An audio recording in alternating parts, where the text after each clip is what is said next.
ఏంట్రా వీడు తెగ వాయించేస్తున్నాడు? क्या बोल रहा मैं यार? వాడిని వదిలేడు మా అమ్మ, వాడికి తెలుగు రాదు.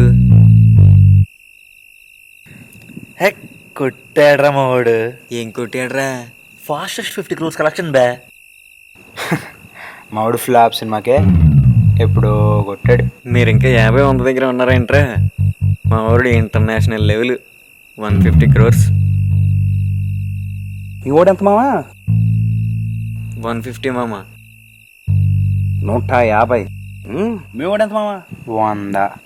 100. మీ వాడేంట్రా ఫాస్టెస్ట్? 50 crores. Fastest 50 crores. అన్ని కోట్లే కదా.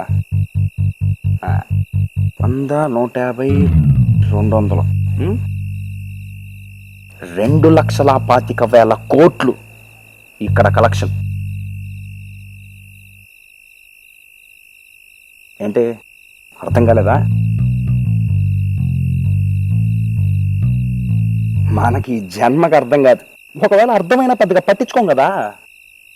2.5 సంవత్సరాలుగా స్పెషల్ స్టేటస్, అదే ప్రత్యేక హోదా అంటూ మాయ మాటలు చెప్పి ఇప్పుడు సడన్ గా స్పెషల్ స్టేటస్ ని మించిన స్పెషల్ ప్యాకేజ్ అని మాయ మాటలు చెప్తున్నారు.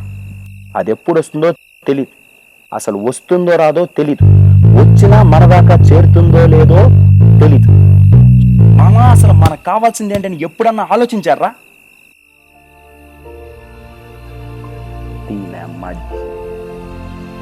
అసలు స్పెషల్ స్టేటస్ అంటే ఏంటో తెలుసామో? అబ్బే మనకివన్నీ పెద్దగా పట్టవు కదా.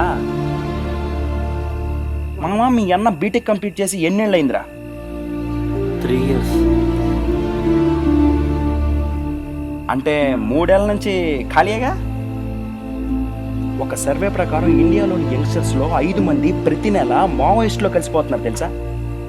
ఇది ఇలాగే ఇంకో 2-3 సంవత్సరాలు కంటిన్యూ అయితే నెక్స్ట్ మీ వాడు కూడా ఇదే బ్యాచ్. ఇప్పుడు ఏం చేద్దాం అంటారా?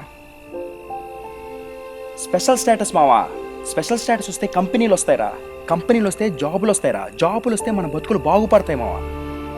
వాళ్ళ సొంత లాభం కోసం మన హక్కుల్ని కాదంటుంటే మనం ఏం చేస్తున్నాం? దీని అమ్మ జీవితం ఎక్కడ కూర్చొని 100 కోట్లు, 150 కోట్లు, 200 కోట్లు అంటూ నాన్న సోది మాట్లాడుకుంటున్నాం. ఫ్రాంక్ గా మాట్లాడుకుందాం. మీ నాన్న బర్త్డే ఎప్పుడైనా సెలబ్రేట్ చేసావరా? కానీ ఆడెవడో హీరో గడి బర్త్డే వస్తే బ్యానర్లు కడతాం, కేకులు కోస్తాం. 70 ఏళ్ల స్వతంత్ర భారతదేశంలో మనం ఏం సాధించామంటే ఫ్యానిజం, క్యాస్టిజం, రేసిజం, పిజం అంటూ ఇలా అన్నిటికీ అలవాటు పడిపోయాం. ఇదే నిజం. 5 ఏళ్లకు ఒకసారి ఎన్నికలు వస్తాయి. ప్రతి ఇంటికి 4 మనుషులు ఉంటారు. ప్రతి ఇంట్లో 4 ఓట్లు ఉంటాయి. ఆ పార్టీ, ఈ పార్టీ, ఆ పార్టీ అంటూ ఒక ఎలక్షన్కి ఒక్కొక్క మనిషికి ఒక్కొక్క ఓటు చొప్పున 1000 రూపాయలు ఇస్తే ఒక ఎలక్షన్కి ఒక ఇంట్లో 10 నుండి 15 వేల వరకు వసూలు అవుతాయి. అన్నిటినీ సిగ్గు లేకుండా తీసేసుకుందాం.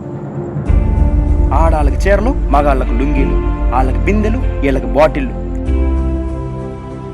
అన్నీ ఇస్తారు. అరే మందేం పోలేదు కదా.